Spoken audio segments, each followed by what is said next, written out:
গত 2 দশক বাংলাদেশের রাজনীতিতে যে মামলাটা সবচেয়ে বেশি প্রপাগান্ডার শিকার হয়েছিল সেই মামলাই হচ্ছে কুখ্যাত 21শে আগস্ট মামলা। এই মামলা দায়েরের মাধ্যমে বিএনপির ভারপ্রাপ্ত চেয়ারম্যান জনাব তারেক রহমান সাহেবকে জাতীয় এবং আন্তর্জাতিকভাবে বিতর্কিত করা হয়েছে রাজনৈতিক উদ্দেশ্যে।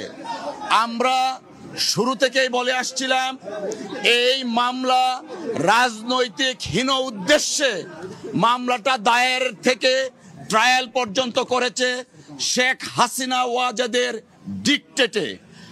আমরা এও বলেছিলাম জনাব তারেক রহমান সাহেব কোনো অবস্থাতেই এই মামলায় কোনো সময়েই সংশ্লিষ্ট ছিলেন না, কিন্তু শেখ হাসিনা ওয়াজেদ তার রাজনৈতিক প্রতিদ্বন্দ্বীকে রাজনৈতিকভাবে ঘায়েল করতে না পেরে মামলার আশ্রয় নিয়ে জনাব তারেক রহমান সাহেবের ইমেজকে দেশে এবং আন্তর্জাতিক পরিমণ্ডলে প্রশ্নবিদ্ধ করার জন্য ট্রায়ালটা কন্টিনিউ করেন।